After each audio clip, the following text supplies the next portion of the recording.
शाम को राष्ट्रपति द्रौपदी मुर्मू ने G20 नेताओं के सम्मान में रात्रि भोज का आयोजन किया है। इस आयोजन में G20 के नेताओं समेत देश के कई मुख्यमंत्री और केंद्रीय मंत्री भी मौजूद रहे हैं। सह अस्तित्व और पारस्परिक सम्मान की एक प्रणाली धार्मिक बहुलवाद आध्यात्मिक पूर्ति के लिए माननीय खोज को समझने के लिए एक गहरा दृष्टिकोण प्रदान करता है। निम्नलिखित अनुभागों में हम धार्मिक बहुलवाद की अवधारणा, इसकी ऐतिहासिक प्रगति, विशेष रूप से भारत के संदर्भ में और इसके धार्मिक समूह की विविध श्रृंखला पर गहराई से विचार करेंगे। Fondness for one another. Start with sports events like boat races and tug of war, followed by traditional floral designs created by women with fresh yellow flowers to form rangolis. At the same time, men flaunt pulkit art, while temples perform religious processions every other day, drawing large numbers of people for feasts. This is how the 10-day harvest festival of Onam is celebrated in the southern state. Displaying over 20 cuisines served on banana leaves with a series of traditional folk performances, the Onam festival was celebrated with great fervor this year, attracting social media influencers and bloggers from across the globe. We are very privileged to be here today from North India to South, especially Kerala being a very exotic place, a very offbeat destination. It's been such a beautiful experience up to now, visiting all the cultural heritage, the different places where government is dealing. The Festival of Cuisines Onam Sadhya, prepared with 13 dishes served on banana leaves, was widely observed and celebrated worldwide, especially by the Malayalis. On the occasion, people were found standing in long queues with their eyes fixed on the doors of the temples and their hearts full of hope to seek blessings for a prosperous life. Meanwhile, the premises of temples were filled with the scent of incense and the sound of chanting mantras. On the other side, enthusiast groups were busy entertaining crowds with their traditional exotic clothing and captivating dance forms such as Kathakali, Tiruvatira, Pulikali, Kumattikali, Tumba, Talal and Onamkali. Today being a very auspicious day, so we wanted to celebrate our Onam, our first Onam actually after being married. So in the Sitavudar Coimbatore temple. So we wanted to start our first Onam being very happy. We have come to this temple for Onam. We have been coming to this temple for like ever since I knew. Yeah. So it is always so crowded here, like every year for Onam it is always like this. And we do this prayers and all for the welfare and the happiness and prosperity of the family and for the well-being of whomever we care about. Believers say the festival celebrates the homecoming of the mythological king Mahabali from Patal Lok, who, despite being a demon, was generous to people, and his reign was considered a golden era for the people of Kerala. Onam is very special to our heart because we Malayalis grown by celebrating Onam each and every year. So it's very, very special to us. Whoever in which part of the world, everyone was so curious to celebrate Onam, and we everyone want to celebrate Onam with our family. So after my 5 years of MBBS life, I couldn't celebrate Onam very much. So today, this year, after completion of my MBBS, I am very much excited to celebrate Onam with my family. Festivals like these serve a greater significance for people of today's generations, as they not only refresh their minds but also help them gain consciousness towards their everyday activities. Apart from the health aspect, the festival is also garnering appreciation and alluring tourists from around the globe. This week, India also celebrated Raksha Bandhan, a festival that rejoices in the purest kind of bond between a brother and a sister. The festivity evokes a sense of brotherhood as people cutting across different religious backgrounds step forward to celebrate the bond of love, care and responsibility. Today in our show, we'll take you to a small Rakhi shop in Gujarat's Ahmedabad, where Hindus and Muslims have been preparing Rakhis for years, serving as an example of communal harmony. Let's have a look. Raksha Bandhan, a widely celebrated festival in India, glorifies the beautiful bond between a brother and a sister. Every year, the sisters tie a silk thread known as Rakhi on their brother's wrist, symbolizing an unbreakable bond of love and care between siblings. The Rakhi on the brother's wrist is a kind of promise that he makes to his sister that he will stand by her to the peril of his life. The tradition of Rakhi dates back to about 6,000 years, when sisters of warriors and kings would tie Rakhis on their brother's wrist for their safety and well-being during the war. However, history has preserved a ton of stories narrating instances of Raksha Bandhan, where the bond between a brother and a sister has come out as the most sacred and the most revered. The epic tale of Hindu Rani Karnavati and Muslim King Humayun, who took their brother-sister bond beyond the boundaries of religions, still reverberates in hearts of every Indian citizen. Today, the Hindu festival of Raksha Bandhan has garnered so much popularity and respect in other religions that all the communities celebrate this festival with an indomitable sense of communal harmony. A small Rakhi shop run by Iqbal Sattar in collaboration with his Hindu counterpart Sunil Gupta in Gujarat's Ahmedabad is a living example of this ever-flourishing bond of love and brotherhood. मैं यहाँ पर आई हूँ लेने, ये इकबाल भाई के वहाँ पर इन्होंने बहुत अच्छी राखियों का कलेक्शन बनाया हुआ है, बहुत ही अच्छा। जैसे हम हिंदू हैं पर वो मुसलमान हैं, पर उन्होंने हम हिंदुत्व का ध्यान रखते हुए उन्होंने हमारे देवी देवता कृष्ण, ओम, श्री जैसे काफ़ी हिंदुत्व का ध्यान रखते हुए काफ़ी राखियों का सर्जन किया हुआ है। उन्होंने एकता का एक बहुत अच्छा मैसेज दिया है। उन्होंने हमारे देवी देवताओं में या मुसलमान के देवी देवताओं में कोई भेदभाव नहीं किया है। Raksha Bandhan is observed on the last day of the Hindu lunar month of Shravana. The markets in Ahmedabad were bustling with women, men and children who wanted to buy the best quality Rakhis and sweets for their beloved siblings. राखी जो है वो हमारी 4 family से बनाता थी, 4 पीढ़ी से, और हमारा हैंडीक्राफ्ट का मेन बिजनेस है। तो ये राखी की जो त्यौहार है वो एक त्यौहार को हमने इसके लिए पसंद किया है कि पूरे विश्व के अंदर, दुनिया के अंदर भाई बहन का प्रेम का ये एक ही त्यौहार है। Performing the traditional rituals on the day of Raksha Bandhan, families in every nook and corner of the country celebrated the festivity of love and compassion. Engaging in a cordial celebration of Raksha Bandhan, sisters tied Rakhis on their brothers' wrists while receiving blessings and gifts from their beloved ones. आज का दिन अगर सब भी तो खुशी लग रहा है, क्योंकि आज खुशी का दिन है, भाई बहन का दिन है। हर साल में एक ही तो दिन आता है राखी बांधने के लिए, तो इस दिन तो सभी हम लोग खुशी है कि भाई लोग का राखी बांधे, हम लोग मिठाई खाया है, भाई लोग मिठाई भी दिया है, गिफ्ट भी दिया है।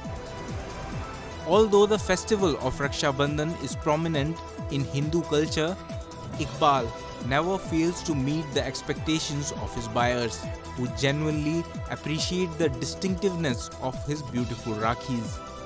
These modest actions taken by people like Iqbal hold a significant impact on the future and help preserve our nation's secular fabric. And now, I round up of some of the major stories that made news recently. Over 450 swanky high-end luxury cars are being arranged for delegates as the Indian capital of New Delhi gears up for the G20 summit. Government की तरफ हमें जो requirement आई है 450 गाड़ियों से ज़्यादा requirement आई है जो दिल्ली में आई है।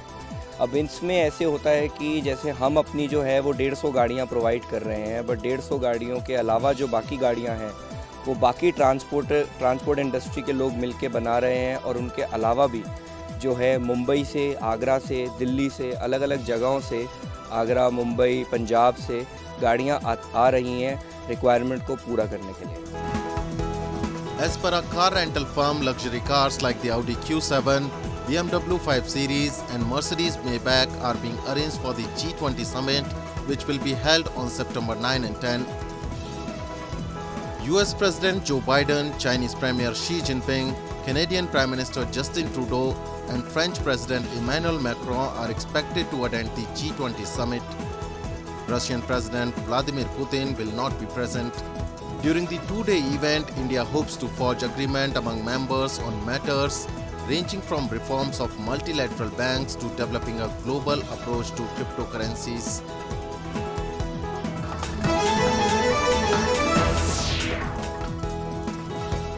Exiled Tibetan spiritual leader, the Dalai Lama, flew down to India's northern Kangra district after his 2-month visit to India's Himalayan desert of Ladakh.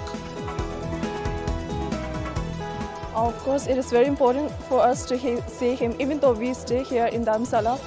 We all are very happy whenever we hear the news Dalai Lama is approaching or whenever he is going outside, because we want to have him has his blessing. The spiritual leader left Indian hill town Dharamshala in July, where exiled Tibetans live in large numbers as refugees. The followers arranged a vibrant and colorful welcome with dances and posters for the monk at the airport on his return. The Dalai Lama was awarded the Nobel Peace Prize in 1989. After a rebellion against Chinese rule in 1959, the spiritual leader exiled himself to India and has since been living mostly in Himachal Pradesh's Dharamshala. The maroon robe monk supporters operate a government in exile in India and promote Tibet's autonomy by peaceful means.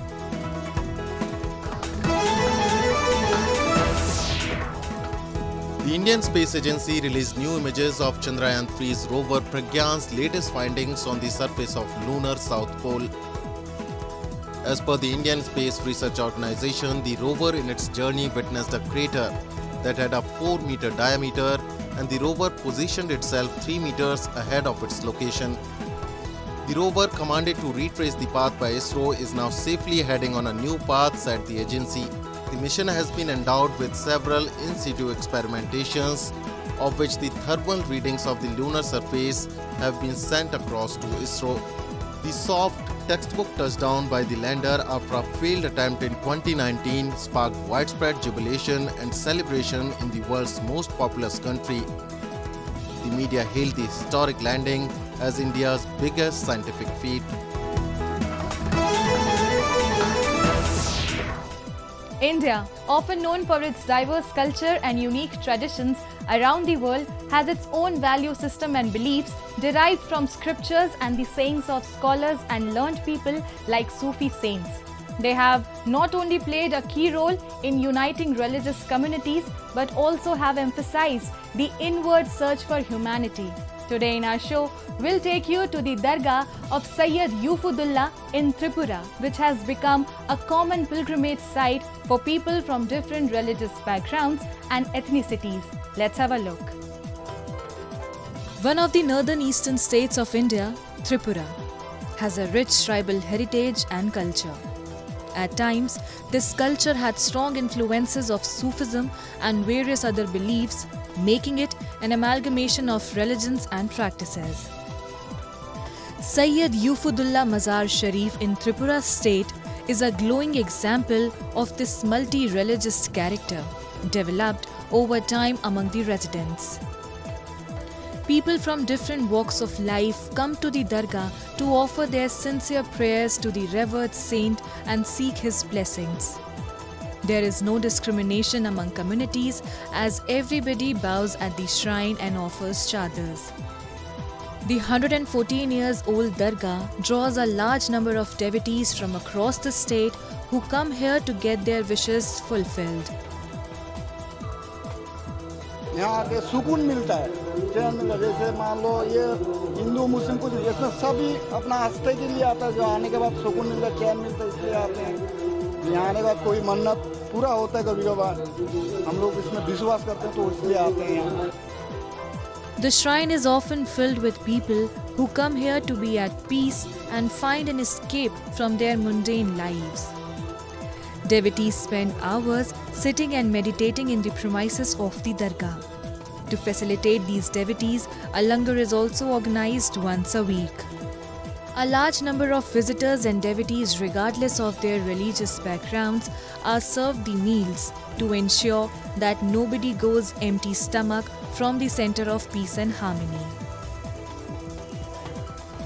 इस मज़ार में मैं बचपन से आ रहा हूँ और यहाँ पे मैं कुछ मिलने के लिए नहीं आता हूँ। मुझे यहाँ पे आने से एक दिल में सुकून मिलता है, एक दिल की जो मान लीजिए कि मुझे एक कभी भी मतलब कुछ भी बेचैनी होता है, परेशान होता हूँ, तो मैं यहाँ पे आता हूँ तब उससे एक शांति मिलती है।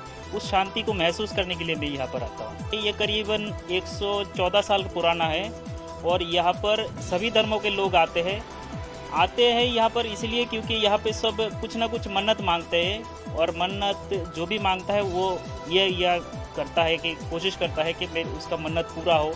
जब भी उसका मन्नत पूरा होता है वो आता है और उसका आने का सिलसिला हमेशा चलता ही रहता है।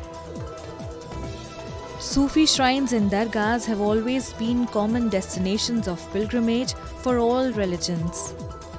The key lessons of Sufism, such as unity and togetherness among the various communities, are followed even today and will be followed religiously in the times to come. And now, we bring you some of the stories from recent developments and happenings from around the world in our section of World in Focus.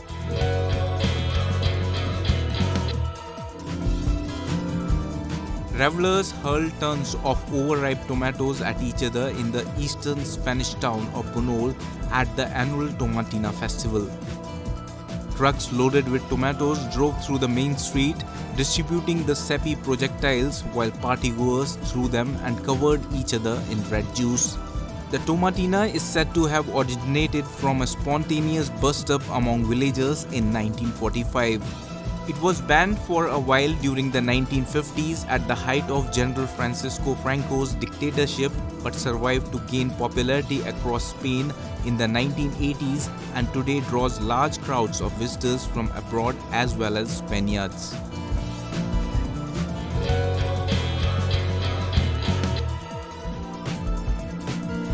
An ancient complex inside the old city of Jerusalem is revived again, transforming into a cultural center after a few years of renovation.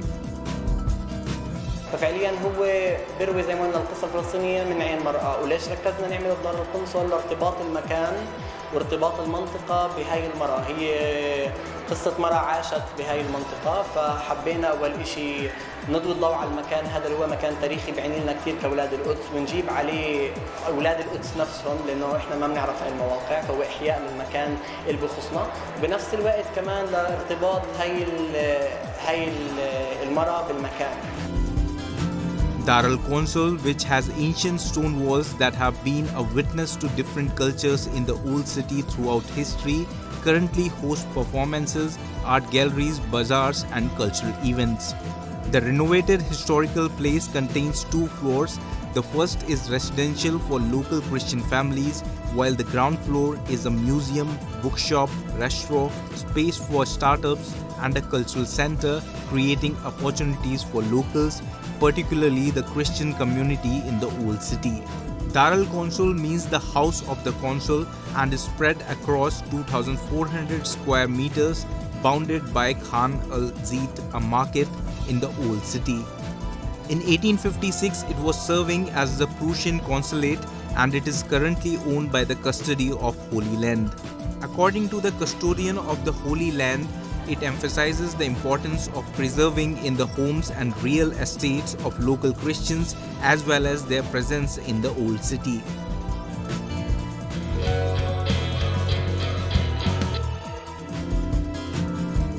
Archaeologists in northern Peru have unearthed a 3,000-year-old tomb that they believe might have honored an elite religious leader in the Indian country some 3 millennia ago. Hemos descubierto una tumba de 3,000 años de antigüedad. Esa tumba es muy peculiar, tamaño es grande, casi 2 metros de diámetro y 1 metro de profundidad. y un personaje de hombre masculino y echado a boca abajo y medio cuerpo arriba está extendida, pero la parte del pie está cruzada. Es una posición bien peculiar.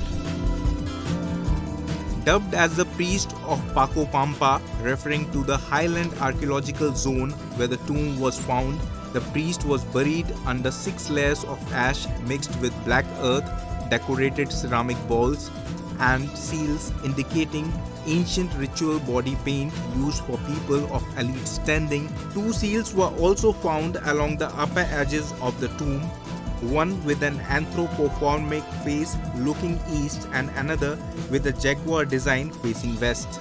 The Paco Pampa archaeological project has been working in the area since 2005, the ministry said, adding that rock layers indicate the priest, who would have been buried around 1200 BC, was some 5 centuries older than the tomb of the Lady of Paco Pampa and the priest of the serpent jaguar of Paco Pampa, discovered in 2009 and 2015 respectively.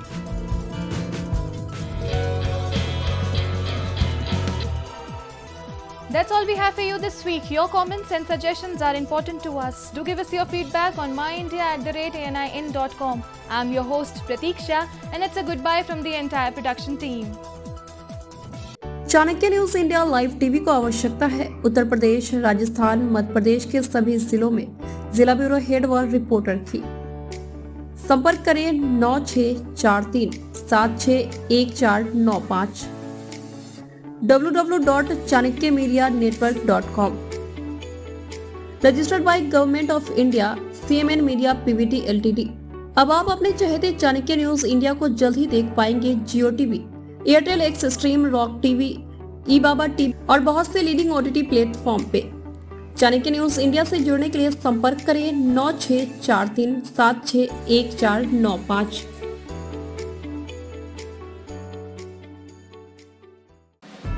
खबरें जो आपको सीधे जोड़ती हैं हमसे, जिनका आपकी जिंदगी पर होता है सीधा असर।